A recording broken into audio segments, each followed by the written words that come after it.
Go right ahead. I'm going to mute. How are you, Coach? Good morning. Doing well. Thank you for asking. Always a pleasure to see you at 9 a.m. on the morning. What's the day? Tuesday morning. It is Tuesday. It's game week. Everyone's pretty excited. Practice today, practice tomorrow, and hit the road. So guys are running around with a different kind of energy this week. Hey, Mitch, I kind of wonder, looking at Arizona, how do you kind of approach that trip? I know last year you used it as a chance to get a lot of guys innings on the mound and kind of play a lot of guys. Is that kind of the approach, or are you hoping to establish your go-to lineup? Where are you at with that as you approach the week? Well, I think we've done plenty of competition in the fall and also here just in the January and February. It's been beautiful. The weather's been outstanding. So we've been outside every day, and our arms have been thrown. We've been scrimmaging a lot of situational stuff. I think we got a good handle of where everybody sits as far as the depth chart at this point, barring health. And, really you're going to go down there. And I think our guys have done a good job in the weight room, in the training room, and building up so that they're going to be out on the field as much as possible, the guys that need to go out there and compete. So, as you go through this thing, I feel like this year we have a much better understanding on the position player side, what we have and how these guys can go out and compete. So nice thing is I believe we have solid depth with our position players. When you look at the outfield and say, we always play through different scenarios. Hey, if something happens here, who can jump in and take care of the baseball? And the nice thing is we have a handful of guys that we're very excited about if they're out there in the lineup. I mentioned this to the guys the other day, is that when I do sit down and try to create mock lineups, it's difficult because there are a lot of great position players that handle the ball on defense and also put together high quality at bats. So, as every time we work through putting up a lineup, we'll sit there and look at a guy who's not, maybe in the lineup, and you go, man, how is this guy not playing? Based on how we've seen these guys perform and their competitive nature. So, but I think we have a good handle on who's going to be running out there. I think the game, the score is going to dictate getting other guys in. I'd love to have an opportunity for guys to get that experience, getting down there, more fans being allowed in the stands again. Knock on wood, we're going to have some normalcy with just the atmosphere of baseball this year.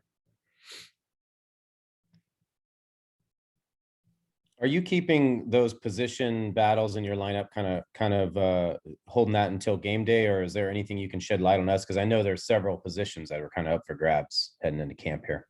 Yeah, I mean, I think the best way to always approach it is that all those positions they're always up for grabs, right? Is so that there's no complacency within our guys. If you're the best guy and you are, you should be running around with confidence.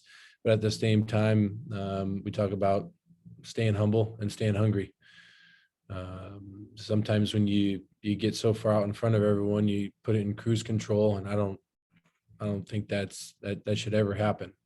So, we can talk a lot about all the guys that are out there, but I probably won't lay out a lineup right now until opening day. I mean, that's even for the guys. I like everyone being in the mindset of, hey, I don't know if I'm starting today or not, but what I do know is that I'm ready for whatever comes my way. If you need me at second, if you need me at short, if you need me in left, if you need me to pitch, whatever it is, I'm ready to go do it. And I think I'm also following the mentality that we've had from, several of our upperclassmen that have come to us and said, I don't care what we got to do. I want to win.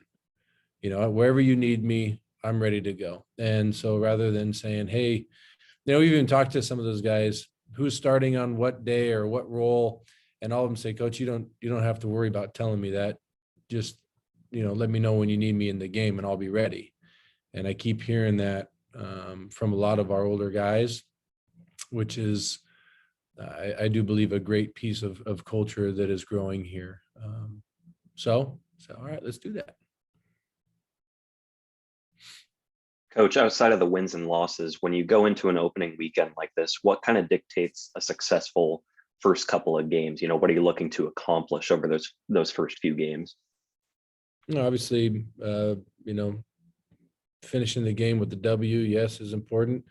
But also, I want to see that our guys are going out there with conviction in what they're doing, with confidence, and with a baseball IQ, that they know what they're out there to get done. They know their opponent. As we're prepping for the teams right now, you can do all that, but New Mexico has a couple new members of their staff, so they may run things a bit differently. First couple of games of the year, guys make a lot of changes throughout the summer and the fall, and so you're not necessarily going to know exactly what you're getting into, but what can you control is your own effort, attitude. And I think that we've been doing a great job preparing for those things, to make sure that, as rigorous as our practices can get, I think that they can handle fans in the stands. But it's opening weekend. There's always going to be, hopefully, those butterflies in your belly, just of excitement. Going to be an extra hop in everyone's step running around. I assume a lot of the arms are going to go out there and try to throw just a little bit harder because of the adrenaline. But really what I want to see is the effort and attitude matched with confidence. When something goes wrong, which it's baseball, things always go wrong, life, things go wrong. I want to make sure that their head is up and they're moving forward to the next pitch, as opposed to dwelling on it. That's one thing we've talked a ton about, through these last 6 months, is how we respond to adversity. And so I'm really going to be looking at that. And I think the wins and losses take care of themselves.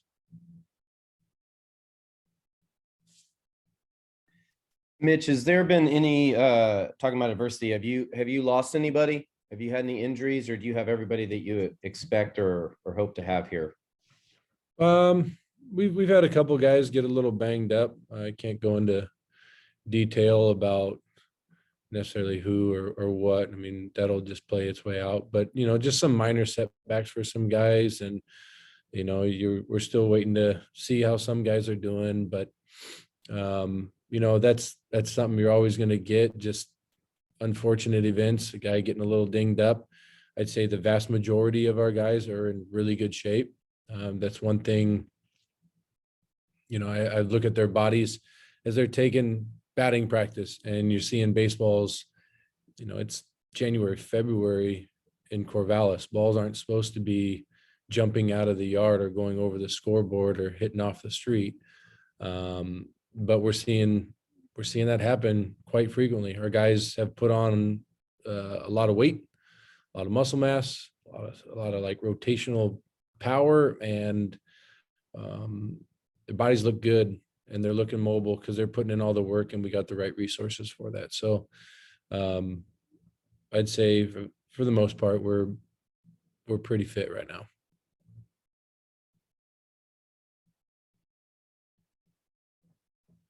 You said earlier that a couple vets came to you and said, "Hey, I don't care where I play. Would you let me know when you need me?" and that sort of a thing. Are you okay sharing one or two of those guys who maybe is setting that culture and who came to you and said that?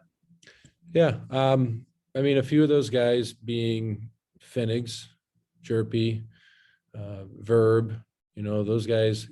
And it's exciting hearing that from the arms, right? And guys, like, typically you can find guys that are going to be sitting there trying to battle it out on positioning, and and from a guy like Mitch, who's going to be pitching at the end of our games.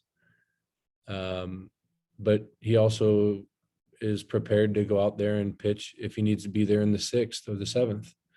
You know, whatever inning you need me and that you think that I'm going to help, you know, this group win games, that's what I'm going to do.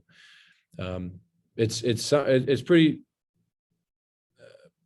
pretty special when you see those guys coming back, wanting to come back, you know, for the 6th year, or Finn, you know, have an opportunity to go play professional baseball, but wanting to come back here, and not only doing that, but changing the mentality. You can see it in his eyes when he goes out there, not getting sped up one bit, having conviction in what he's throwing. But it's almost like a great balance of being selfish and selfless, being selfish in their work and making sure that they handle their job, but also being selfless and saying, hey, I am here to make sure that I can do whatever possible to help the guy next to me and this clubhouse be successful. We had our annual diamond dinner, and Mitch stood up and said a few words in front of the group, and you could see the emotion that he held and his gratitude that he had towards you know, our community here, and just how genuine it was when he's thanking people and telling them how special this place has been to him. And you can see it grow, like in him and all the other guys. But for freshmen, it's one thing. They're still trying to get a handle of what this place is about, and they haven't necessarily all experienced a ton of adversity.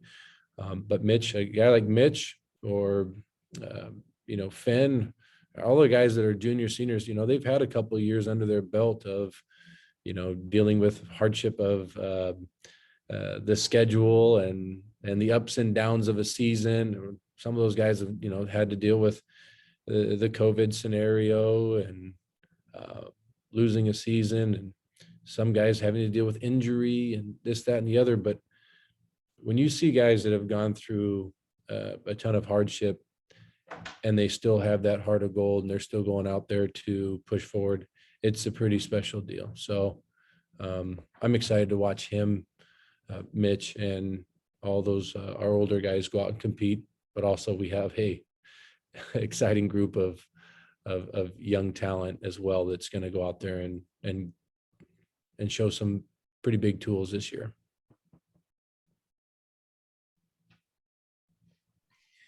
Mitch, you know, I like to ask you about all your crazy lineups. Is it your plan to be as I don't know what word you want me to use, versatile, or are you going to mix it up like you did last year, or do you hope to kind of settle in on a lineup or two based on staff and such that you kind of write out most of the year? Again, like from last year, they would never plan to mix and match. I think it just had to do with a lot of the personnel that we had, how our student athletes responded being in different spots. I mean, sometimes it's almost, it takes a different guy to handle being in the 3-4 hole or hitting in the top 4 spots. You know, that sometimes people can put added pressure. I thought a lot of our guys actually performed really well when they were down in the order. You know, we broke down opportunities for runners in scoring position, and you know, the 2 spots that had the most opportunities for runners in scoring position was our 4 hole and our 8 hole, right? So the 6, 7 guys were getting on base and providing opportunity in there at a very high rate. And so sometimes just moving guys around, you're trying to find a good mix, and you got to make sure that you have confidence. I think that a lot of the guys that we have right now, I would love to go into the season and say, hey, this is what the lineup looks like, and it's going to look pretty similar to this each and every day, because that's consistency. That's what you want. You know, but that comes from the players being able to do that. And I think there's a mix of things last year that made it hard to have consistency. I think health was one of them. We had a handful of guys that, whether it was soft tissue injuries or it could be mental or physical, of reasons they were just having a hard time performing. But I think our guys learned a lot from that, and they also want consistency with how they play and how we put this stuff together. So I would like to really, rather than sit there and try to figure it out each and every day and go, man, they got this situation going on. But a lot of that just plays into health as well. Coach, kind of a logistics question for you here. When you're down in Arizona for almost 2 weeks, how much are you able to practice on your off days? And then also how much kind of time do you set aside for guys to focus on what they need to get done in the classroom? Yeah, two really important pieces right there. Number one being the classroom. We just actually brought on our director of student athlete development, Braden Wells, former Beeve, and one of his big focuses is making sure the guys are staying on top of their business in the classroom. Dar Tucknott, our academic supervisor, has lined up everything with the guys and made sure that they are prepared for this trip. While we're down there, we will be doing study hall every day, right? That regardless of age, all of our guys are going to be getting together in the conference room and putting some togetherness study hall time in. And I think that's important, and no different than us coaches. We're going to be down there putting in our study hall time too, watching film and breaking stuff down. So, it's nice doing that together. You can always, especially for the new guys, the young ones, making sure that they understand, just because we're leaving campus doesn't mean we neglect our academics. That just is giving us an opportunity to really be adults and take care of business and make sure we're putting in the time, because on game day, especially at a noon game, you're getting up and you're probably heading over to the field at 9 o'clock. So prior to that, you're getting breakfast, and then you're getting back probably about 4:30. You're showering, you go into the gym, and you're trying to sit back and break down what just happened on that day. So where's the time to study? You make the time to study and you prioritize it. And I think that's where also being where we're at in Surprise, it's going to limit a lot of distractions so that the guys can get after their academics. Practicing, we have some things working right now. City Surprise is really helping us on those off days where we can go to practice. Got some good connections down there as well. But this is something that I really believe, those days that are on game days, that batting practice time, that's not like just get warm and fuzzies before you go into the game. That's work, that's practice. So you're constantly working on something, a way to get better and maintain your strengths. It can be very routine where you go out and you're taking 10 ground balls at shortstop, but I want to make sure that we're taking ground balls, simulating that we're holding runners on and then taking ground balls. I want to make sure we're working at double play depth and we're playing catch with the right people. Like even our catch play that we do every day pregame, has a stopwatch to it. We're making sure that we're conditioning our arm. If you watch our catchers, when they're playing catch and working their way in, when they get to 90 feet, they're usually focusing on footwork to third and like back picks to first, simulating that. They're rolling balls or simulating blocking a ball and going and picking it up off the ground and hitting their partner in the catch in the chest, and then they're doing quick catch. So everything that we do before the game should be not only just maintenance, but it should be developing our opportunities for growth. So, but the game, there's nothing out there better than a game to help our guys improve. See the competition, and the more you're in that realm, I think that the better you're going to be down the road. So right now we have 1 week less of games this season because of the conference tournament. So everyone's trying to fit 55, 56 in with 1 less week. So there's going to be more games going on. So you really got to pay attention to, rest and recovery and everything that comes in between to make sure guys are healthy to get out there. It also probably Joe gives guys opportunity to get in the lineup, switch it up a little bit from time to time, but we just have to be really good about paying attention to all those little things, whether it's the academics, the routines, the maintenance of our strengths, and then keep finding opportunities to get better. Hey, Mitch, with regard to COVID and all the protocols, has that loosened up a bit for you guys? Has that changed? Do you still have to test? Is travel still, unusual? And like, is your locker room clubhouse? Are you back in one clubhouse? Like, could you lead us through some of the stuff that's going on still with that? Yeah, I'll try to give you what I can give you. So I don't foresee anyone wearing space helmets when we jump on planes or anything like that. I know at one point early on, everyone's like, "Are we going to have to wear these big space helmets when we travel?" Hazmat suits. Yeah, so you're not at contact or something like that. Now, without saying specifically numbers or any names, a lot of our guys, because of the COVID protocols, have been vaccinated and boosted and are making sure that they are going to be in a good spot to go out and compete. What you obviously is scary is those that are not vaccinated do need to test every week. Everyone else that is up to date, Oregon State just put out something saying that the boost is not required here yet, or I think for another month or so. But a lot of our guys have been actively trying to make sure that they are not putting themselves at risk of getting sick.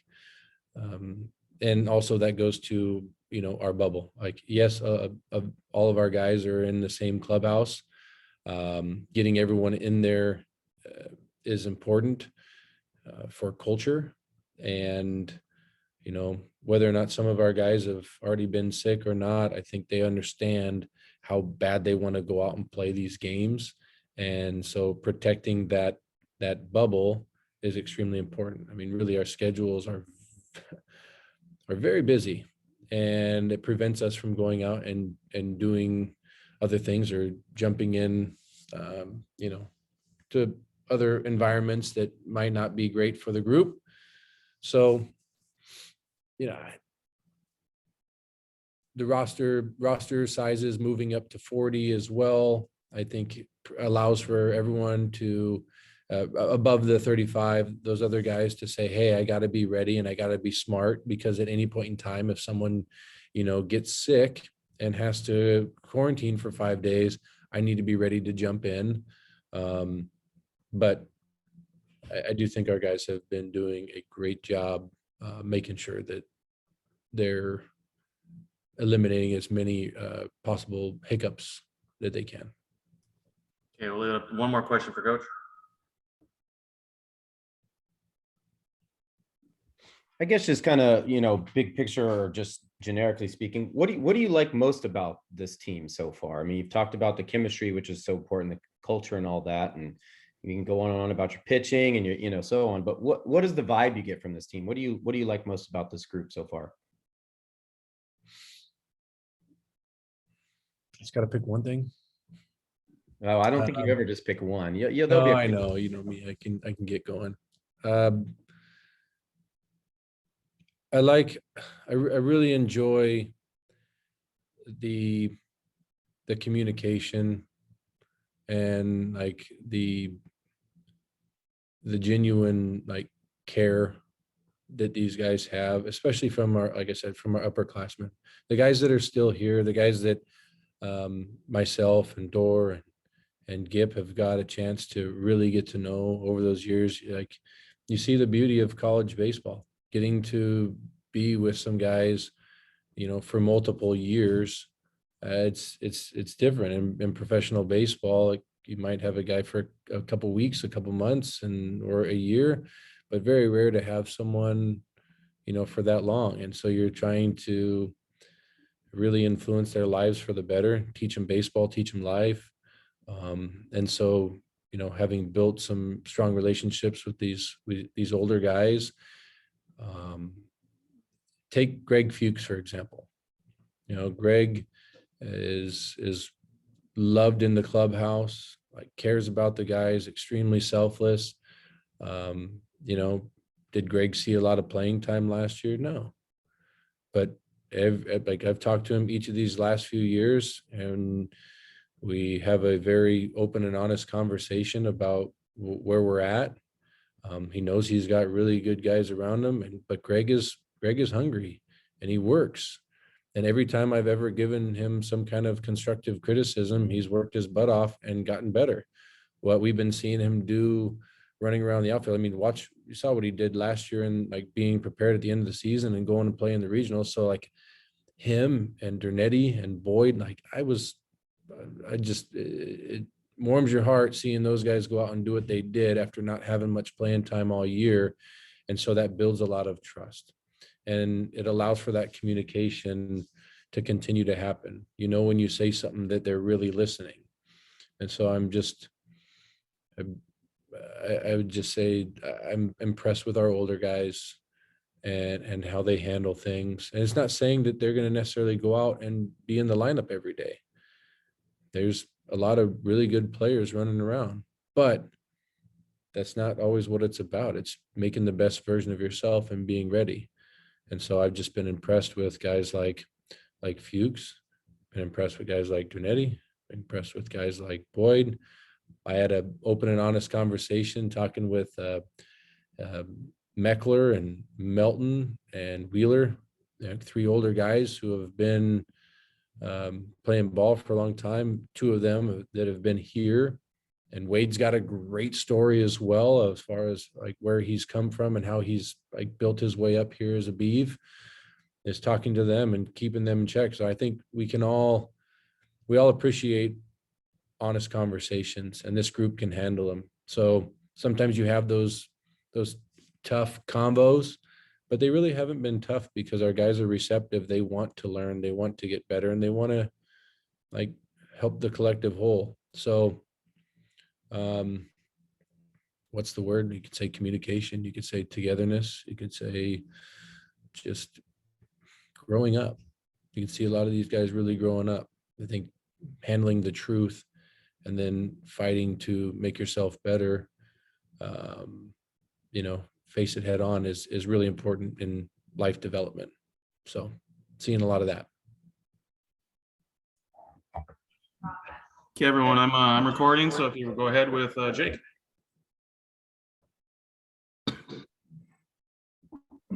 How's it going, Jake?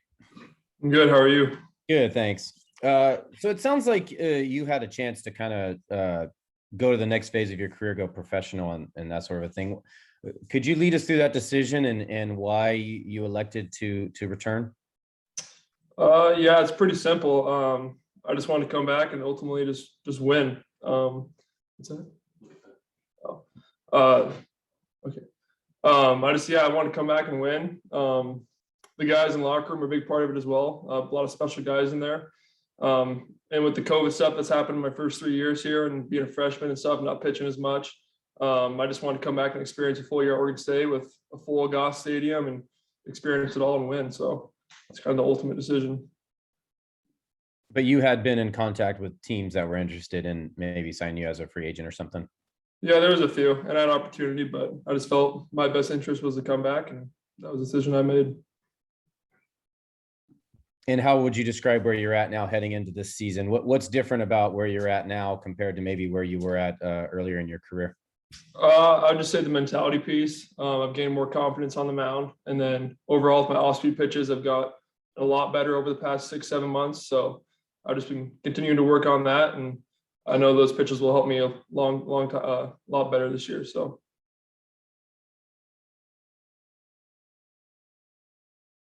What's changed about your mentality? I'd just say it's the belief part, just more confidence. The work I've put in over the past year since the season was over. I just know I'm a lot better and a lot stronger than I was last year. So it's a confidence part.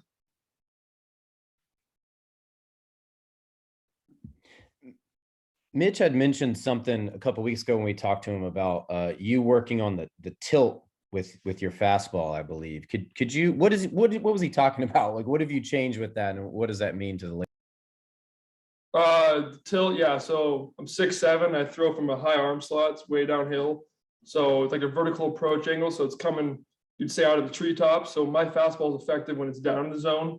And that's something I've been honing in and working on a lot this past offseason.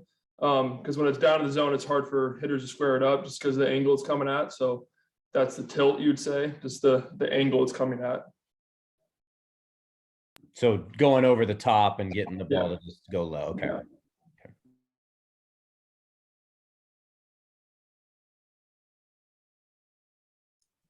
Have you altered any other pitches, or you was the main focus of you? Like what was kind of you beyond that? What have you worked on in the off season?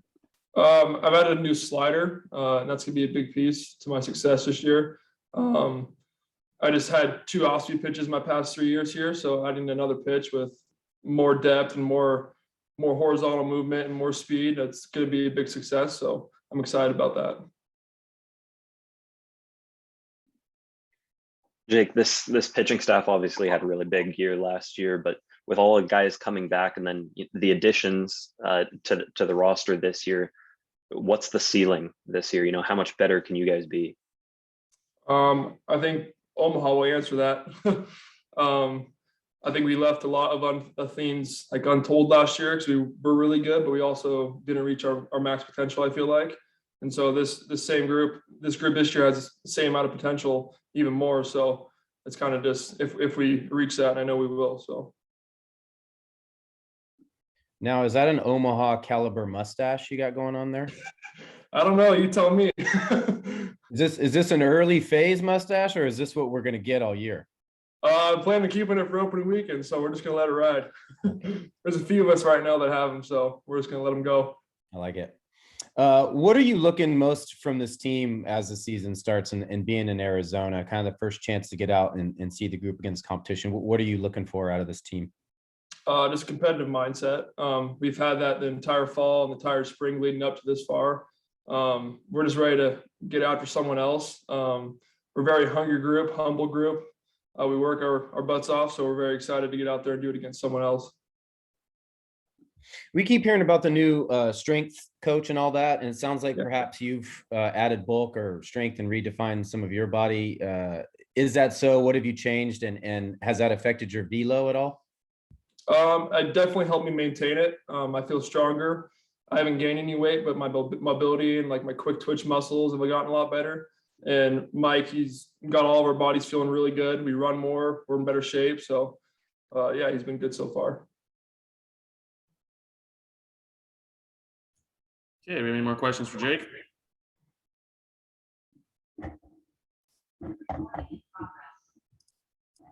Okay, when you're ready, go ahead with questions for Garret.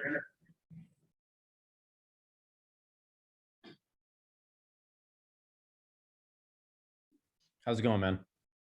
Good. How are you guys? Doing well. Obviously coming off a big debut season for you. What was kind of your like, how do you approach your next season? What do you work on in the off season? What's kind of your primary focus there heading into year number 2?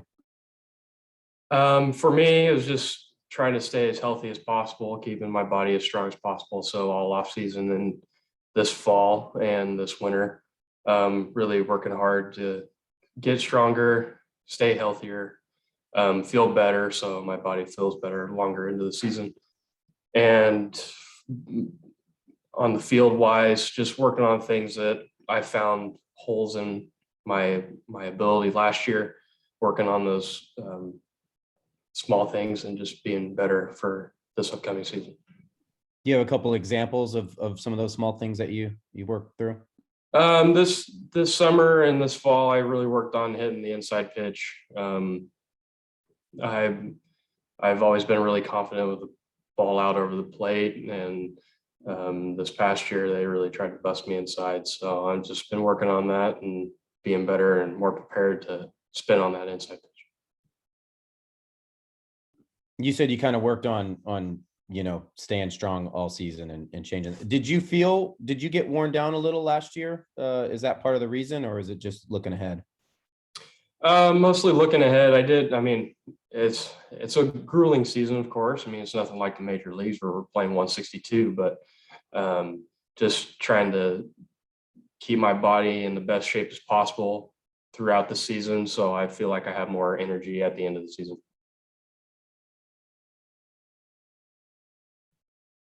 It's obviously going to be a new look infield with some of the departures and obviously behind the plate. How have you seen guys kind of settle in there, and how would you evaluate where that is here heading into the season?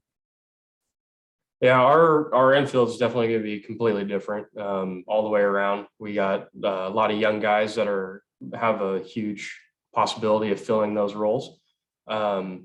We have a lot of depth in all of our infield guys. Right now, I believe we can put out 2 completely different infields and still win all of our games. All of our guys are really good with their hands, and we can all swing the bat. So it's going to be interesting to see how things turn out and who takes advantage of their situations.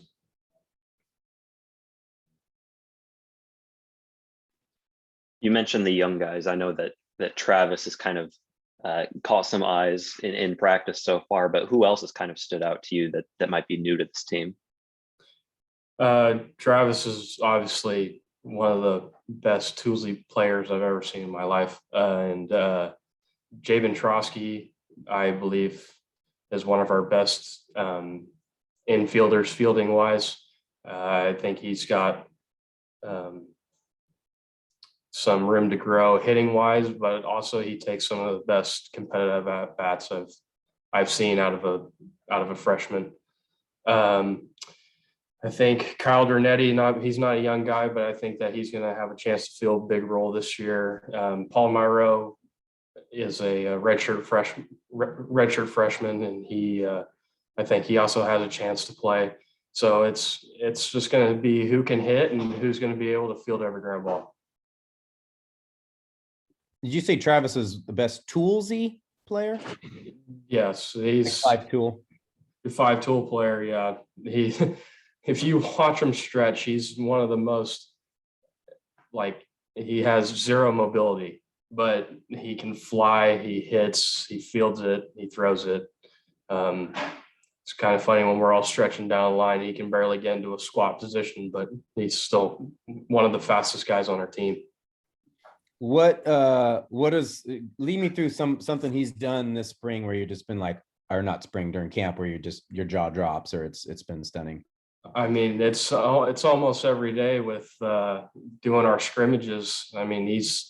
His bat to ball barrel percentage is the highest on the team, I believe, and everything he hits is hard and always seems to find a hole. Where are you at on that barrel percentage? You put the bat on the ball. Yeah, I believe I'm up there. I'd say I'm probably pretty close to him, if not more. I've felt really, really good the last few weeks in the box and having some good success. So I'm ready to transfer that into the season. Are you hoping to add a little more power this year? Obviously you hit for power a little bit last year, but do you want to do that more? Is that something on your list, or? Yeah, I would love to. That's not something I'm going to completely worry about. I'm going to let the homers come when they come. I believe I have the power, strength to hit 12 to 15 if the stars align, but I'm not going to worry about that as well. I'm just going to do what I do best, put the ball play with hard contact, and do whatever I need to do to help my team win. Coach Canham mentioned that even in the winter, some guys were hitting balls over the scoreboard and into the parking lot. Have you been one of those guys? And if not, who have you kind of seen? Who have you kind of seen take a step forward with their power? Yeah, I've put a few balls in the parking lot. Not a ton, but obviously Jacob Melton is absolutely insane when it comes to power. Seems like every time he steps in the box during BP, he's always putting one over the scoreboard. TJ Wheeler is a new kid this year. He's got insane pop as well. Travis, he's got a lot of pop too, but it's more BP. I know that during the summer he only hit 1 home run, but I think he's got a lot of potential to hit more than that during the season this year. Justin Boyd's got some good pop this year. He's been doing well. And we got a little two-way player, Justin Torchadson. He's just a really strong kid, and he takes pretty impressive BP as well. Does Melton look like Melton before his surgery? Would you say he's back? I would say he's probably 95% back. I think that his body wise, he's feeling really good. He's starting over in the box right now. So with every at bat that he's taken so far this spring, he's gotten better. And I think going into the season that he's going to be a very scary player to pitch to.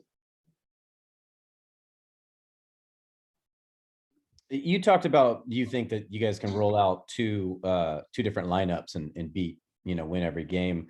That obviously, that's an incredible asset to have and speaks to your depth.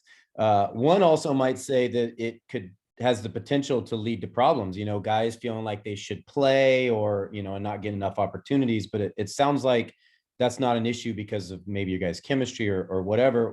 Why is that not a problem? Why is this team suited for that being okay? I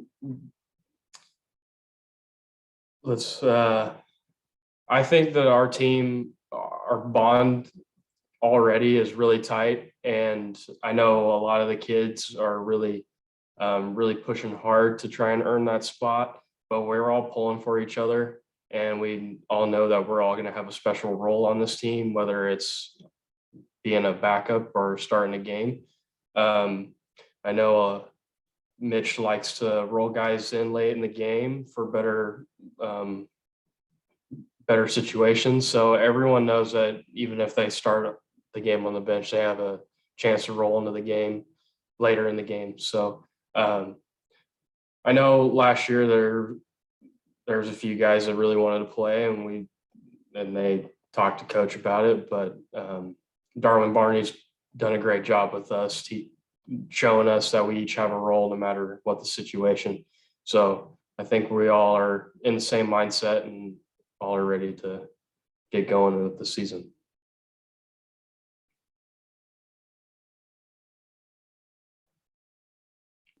Who's the toughest pitcher to face, or who has been the toughest pitcher in camp? Cooper Jerpy. I would pay to hit against anyone else but him. But he's been nasty. His last outing, he goes 6 innings, 14 Ks, no hits. So pretty impressive, and definitely a first round draft pick, high first round draft pick.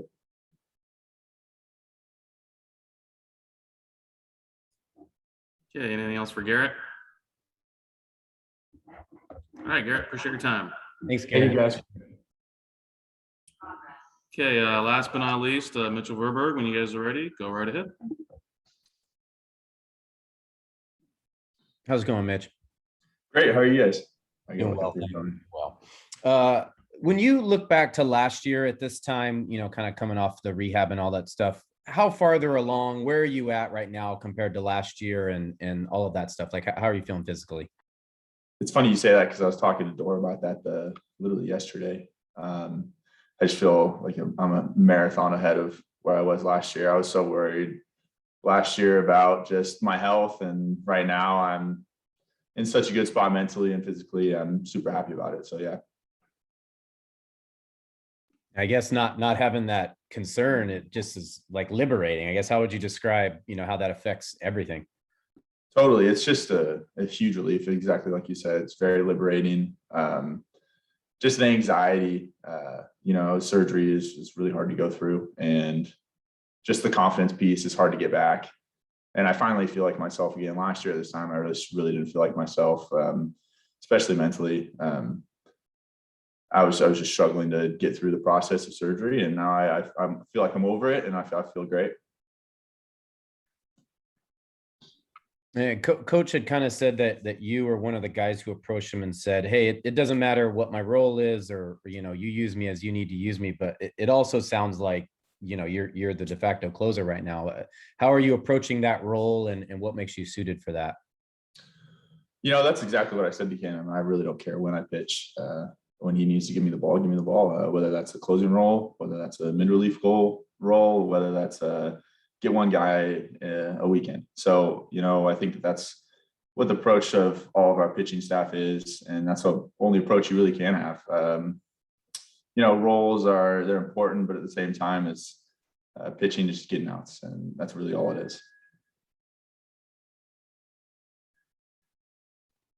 You've been kind of a back of the bullpen kind of guy throughout your career. How much do you kind of thrive off of those high leverage situations and the pressure that comes with them? I've always been the kind of guy where I always wanted the ball in those big situations. I don't know whether it's just my personality, but I think I really play baseball because I love to compete. And I think that is such a adrenaline situation that it's just like, that's a high for me, going out there in situations where there's runners on second, third, less than 2 outs, and your job is to get that guy. And I just love that competitive aspect. And I've always been that way. And I don't know, maybe it's just the way I'm built, but that's just how it's always been. Did you have an opportunity to go pro? And if you did, why did you elect to come back? There were certain opportunities that I could have pursued, but I had long talks with my parents, with Dora, with Canham, and another year of college. You can't say no to that. And I also love this program. This program has done so much for me, and my teammates is probably the biggest thing that brought me back. Is there's so many guys on this team that I love and I respect so much, and I just wanted to go through it one more time. Now, if Mully was Gramps last year after being in the program for 5 years, what does that make you entering your 6th year? My mom sent me an article the other day, and I think somebody called me a senior citizen. So I think that's what it makes me now. I think there's a old man joke every single day, and it's kind of a funny running joke that Canham says it at least once or twice a day. And I'm not sure if he notices it yet, but we've all noticed it, and it's just a fun joke. It really doesn't bug me. I'm just wise, I guess. You've got to lean into that. You can't run away from it. What's the best one you've heard so far? Of the jokes? I think senior citizen is probably my favorite, because I just think of myself going out to the mound in a walker or something like that. Has Mike and the new strength program, what effects have you seen for that in your body and maybe with your what you throw? Oh, I feel great. One of my goals going into this last year was losing about 10 pounds of weight. Then I ended up losing 10 pounds of fat and gaining 3 or 4 pounds of muscle. So Mike's been great. He's really just weaved himself right into our program. A lot of the same values and morals that we all share, hardworking, dedicated, and everybody loves him. I mean, everybody's feeling great. You can see it with the low amount of injuries that we have so far, and we're just hoping to continue that. You and Mully kind of had that 1-2 punch thing going for a while at the end of games, and now that he's no longer there, how different is it in the bullpen? It's always just the next guy up. There's so many great talented arms that we have, and I'm so excited for you guys, because these guys put in so much work. I'm so excited for you guys to see them. It's not really going to be a 1-2 punch. It's going to be a 1, 2, 3, 4, 5. It's going to be a whole lot of punches. Relentless bullpen, and I'm really excited for you guys to see some of the super talented arms we have. Speaking of talented arms, in what way have you seen Cooper mature and improve? Because everybody keeps talking about how I think Garret just said he's a first-round pick. He's sitting on a first-round pick. How have you seen him change over the last year or two?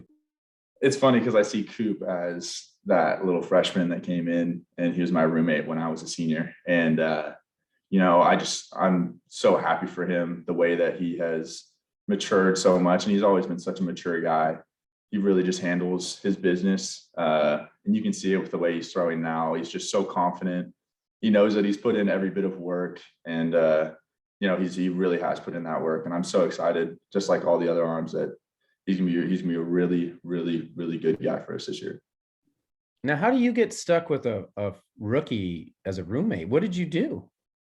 Well, we just had an open room and they just start throwing guys at you. They have a list of names that need places to stay. And we ended up picking Coop, and it was such a good decision because, you know, his personality is phenomenal. And I think that's part of the reason why he's so confident. And that's why he's such a good pitcher, is he's just so outgoing. Yeah. Could you elaborate on his personality? We don't get a chance to hang out with him. It's a quiet confidence for sure. He's so humble. He rarely ever talks about himself, but the second that you get to know him, he breaks out of his shell. And that's one of the things that I've enjoyed so much about kind of being the older guy the last couple of years, is watching those freshman guys come out of their shell. I feel like the answer to this probably has something to do with Omaha, but being at Oregon State for so long and having accomplished so much already, what else is there to accomplish before you leave? Yeah, you hit it on the head there. That national championship. I think for me, what drives me every day is giving those younger guys the experiences that I've had and showing them that it's possible, that we can do that. And just how amazing the feeling of walking on that field in Omaha when there's 35,000 people in the stands rooting for you. So hoisting that trophy at the end of the year is that number one goal. And I want to give those guys that experience, the same one that I had, the same one that Nick Madrigal, Trevor Larnick, Michael Gretler, Adley Rutschman showed me. So Garret had mentioned that he thinks, there's two different infields, and they both could start at any time and beat most teams. That's obviously a luxury, but it also has the potential to be, guys could be like, why am I not playing? And then you hear about you going to coach and saying, I don't care where I throw, just if you need me, let me know. If not, that's fine. What is it about that mentality in this program? Because I think that's pretty unusual with so much depth and so many guys chasing professional dreams. How do you check that? And what does it say about the program that guys have that kind of, team above me sort of thing? I think it's just really looking at the bigger picture. Oregon State baseball is bigger than yourself. And the second that you're ready to be that guy out there is the second that you'll be out there. And the coaches, we just have trust in them, knowing that they're gonna put the best 9 out there for that situation. And we do everything we can to be part of that 9. And whatever happens after that is just your role. And I think that that's just part of the culture that Canham has put into this program, and the culture that I've been trying to uphold for the last 5 years. So I think that's really what it is. Who's been the hardest guy to get out consistently in camp? Oh, it's been Trav for sure. Travis Spinzana. So he's been very, very difficult to get out. We sit there and we talk about it every single time, how we're going to approach throwing to him, and we're still sitting here in shambles, not knowing what to do. And he just sprays the ball around, or what is it? I mean, we haven't gotten a chance to see him swing the bat at all. So what are we gonna see? I think what separates him, and I've had plenty of conversations with him about it, is his approach. His approach is it's ever changing. And one time you'll start in this way, and then he'll understand that you started in that way, and he'll change his approach the next time he faces you. And he's just got such a good baseball IQ that it's hard to throw to him because it feels like he's one step ahead of you the entire time. How would you describe his personality, like maybe away from the field? He's very outgoing. He was really easy to warm up to. And I mean, his personality is one of my favorites on the team for sure.